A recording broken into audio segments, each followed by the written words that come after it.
Olá, minhas amigas e meus amigos. Chegou a hora do nosso encontro neste domingo, 17 de setembro. No 17 de setembro, em 1683, na Holanda, se anunciou a descoberta pela primeira vez na humanidade de bactérias. Nossas inimigas, né? Talvez algumas amigas, né? Mas em geral inimigas. E o descobridor foi um holandês, Antonie van Leeuwenhoek.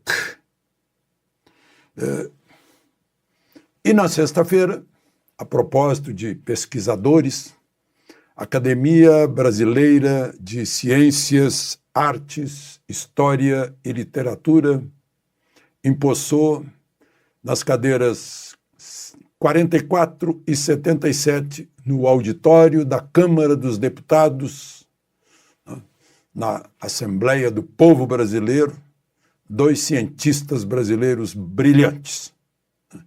Na cadeira 44, o brasiliense Flávio Cadegiani, é um endocrinologista, que foi perseguido pela Inquisição da CPI da Covid. E agora é uma espécie de desagravo. Ele recebe o fardão da Academia de Ciências por suas pesquisas, né? E junto com ele, o mesmo que recebeu busca e apreensão em agosto do ano passado, outro pesquisador infectologista que mora em Porto Alegre, o Ricardo Ariel Zimmermann, Dr. Ricardo Ariel Zimmermann.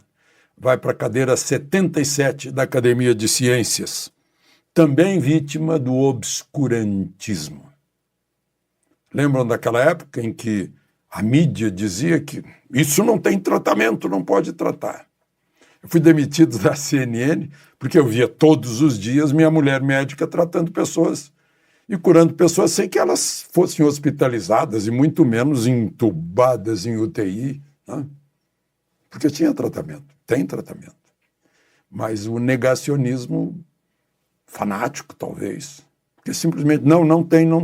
A mesma mídia que toda hora dá matérias, reportagens fantásticas sobre ervas milagrosas que curam câncer, curam AIDS, não sei o quê. Que coisa, né? Uma pena. Mas minha homenagem, eu registro aqui a força da ciência brasileira, doutores Cadegiani e Zimmermann, brilhantes jovens cientistas brasileiros.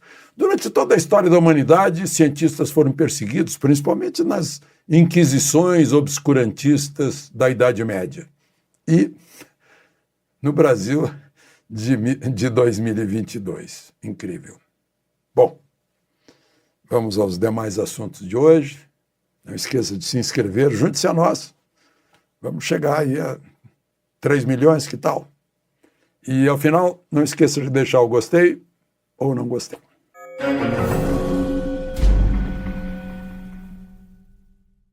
Bom, eu queria comunicar a vocês que eu compartilhei com vocês a história, né, da AGU e tal.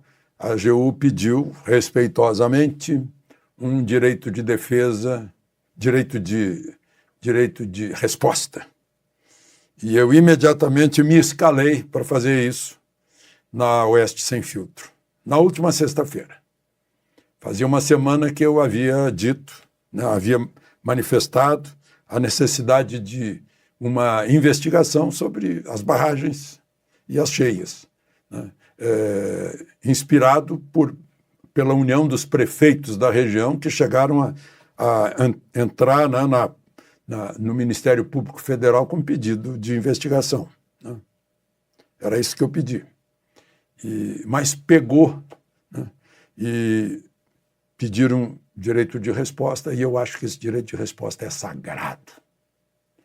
Eu, durante toda a minha vida de jornalista, mais de 50 anos, eu vi o direito de resposta ser espezinhado, diminuído. Porque o direito de resposta tem que ser do mesmo tamanho, com a mesma ênfase que a informação dada antes e que ensejou a resposta.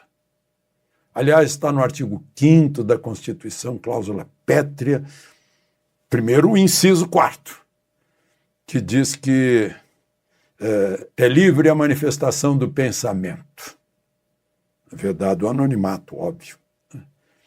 E o inciso seguinte garante o direito de resposta. Os dois estão juntos. Um e outro são interdependentes. São os mesmos direitos. O direito de quem se acha atingido de fazer com que a resposta seja dada no mesmo veículo, né? No mesmo programa. Direito sagrado.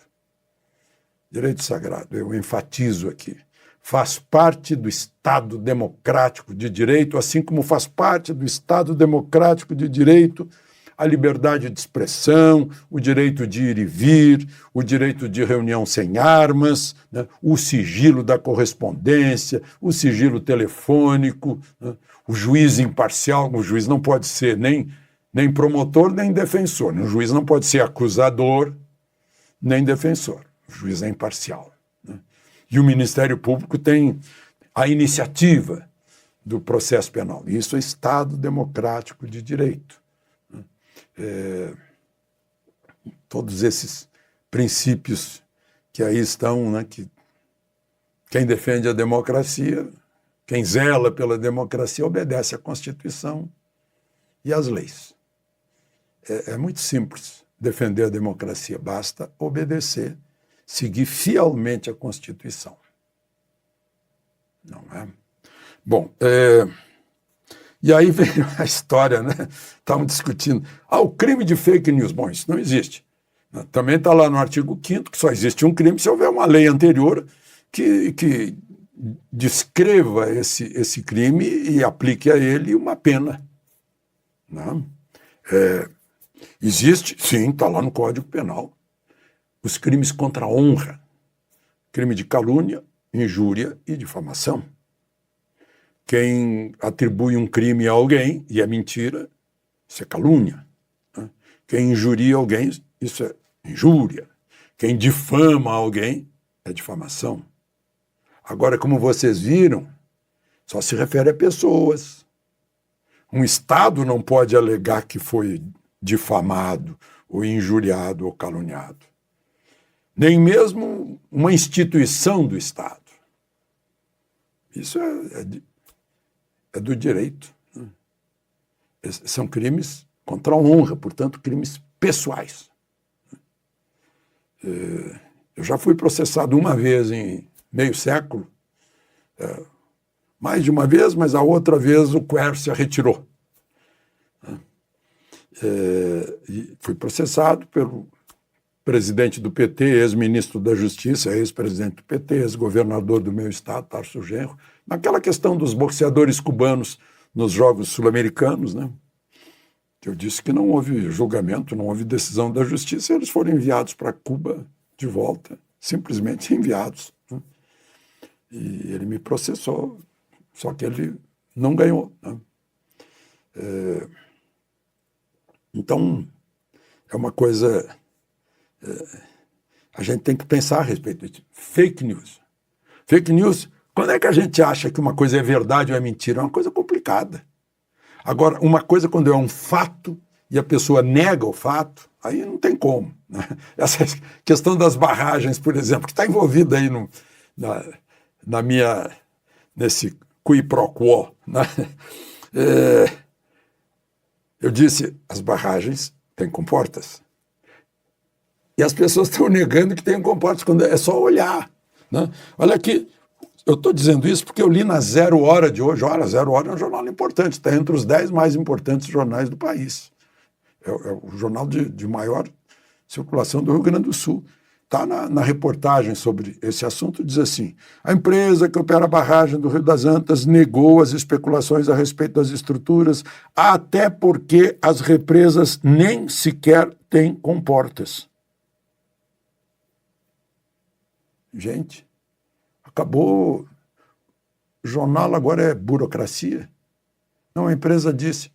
Gente, entra no site da empresa, tá lá as fotos das comportas, ou manda o fotógrafo lá. Fotografa, está lá, comporta. Né? As represas têm necessariamente um vertedouro com comportas. A Castro Alves tem esse vertedouro aí que vocês estão vendo. Né? As demais, a 14 de julho tem esse vertedor, tem essas comportas, 2 comportas clássicas, portas de ferro que levantam. Né? Aí do lado direito, como vocês estão vendo. A Monte Claro tem comporta aí que vocês veem do lado esquerdo. Né? Eu não sei qual é a dificuldade, porque né? O Aurélio diz que comporta é um mecanismo que regula o fluxo de água das barragens, das represas. E o Aurélio também diz o que é compota, que é doce de fruta conservado em calda. Talvez a pessoa não saiba a diferença entre um e outro. Né? Pode ser que seja isso. Né? Enfim. Agora, eu vejo, né, que a nota oficial da empresa dizendo que não... Isso eu achei grave, sabe? Diz que não tem capacidade de regular o fluxo do rio. Não que seja alguma coisa contra a empresa, não. É que não pensaram nisso antes. Fazem 3 barragens exclusivamente para ser hidrelétrica, que não tem a capacidade de evitar ou de mitigar, de suavizar cheias no Vale das Antas, que é uma região montanhosa. É quase rio de montanha, em que há uma descida muito rápida das águas. E fizeram 3 barragens sem essa capacidade de regular o fluxo, que seria fundamental, mas, enfim, só fica aqui o registro, né, já que o assunto foi tão discutido na Assembleia Gaúcha, lá nos primeiros anos deste século. Né? Bom, gente, vamos em frente. Viva o direito de resposta. Né? O presidente Lula está em Nova York, mas antes passou por Havana. Estava lá na reunião do G67, o grupo de 77, só que são 134 países. Eu fico pensando, né? Ele chamou o pessoal os países que assinaram o Tratado de Roma, que criou o Tribunal Penal Internacional, de bagrinhos, porque não tem Estados Unidos, China e Rússia, são bagrinhos. Quantos bagrinhos estariam aí entre os 134, né? Bom, mas enfim, a discussão chega lá, Cuba diz, eu não posso pagar o que está devendo para o Brasil. 2 bilhões e 600 milhões é obra da Odebrecht no porto de Mariel. Né? Não podemos pagar. O Brasil compra charuto, principalmente charuto e rum, e fornece soja. Eu acho que o Brasil tem um fluxo maior de exportação para Cuba, que inclusive aumentou o ano passado. Aumentou 60% o ano passado, o comércio bilateral com Cuba. Mas vai pagar como? Né? E, de qualquer maneira, não é o presidente que vai decidir dar uma moratória para Cuba. Quem aprova isso é o Senado Federal. Né? Bom, mas o presidente está em Nova York e dizem que ele e Zelensky podem se encontrar. Eu lembro que em maio Zelensky não quis nem falar com ele, depois das manifestações dele a favor de Putin, lá na reunião de Tóquio, do G20. Né? Vamos ver se vai haver um encontro entre eles, e quarta-feira está marcado um encontro com Biden. Eu fico estranho, né? Como é que Biden vai encarar um presidente que, recém em Cuba, disse que Estados Unidos é que é culpado pela situação econômica de Cuba por causa do embargo. Aliás, Lula aproveitou e, fora da agenda, foi visitar o Raul Castro, o irmão do Fidel e companheiro do Fidel desde Sierra Maestra. Né? E a gente vê que nessa reunião também Fizeram declarações o Ortega e o Maduro dizendo que estamos juntos contra a hegemonia americana. Pois é.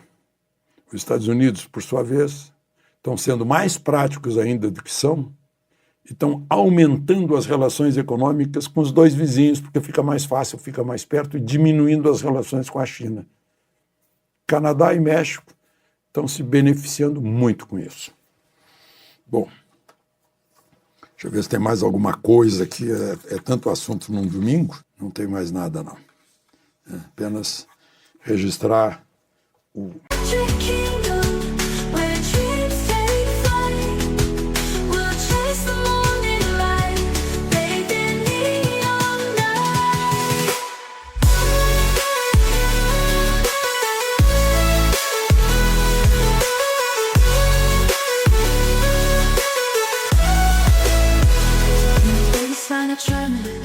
Shaking worries loose. This feeling's contagious, can't help but move.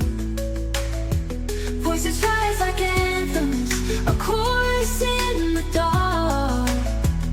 We're all connected, leading to the same spark. Every beat a whisper, every drop a sigh. This feeling's electric, reaching for the sky. Weightless, breathless, a world I can't explain. But in this moment, I feel... O uniforme de Lula, sempre que frequenta esses lugares, está lá de Guayabera Blanca. É meio um uniforme caribenho. De Brasília, Alexandre Garcia.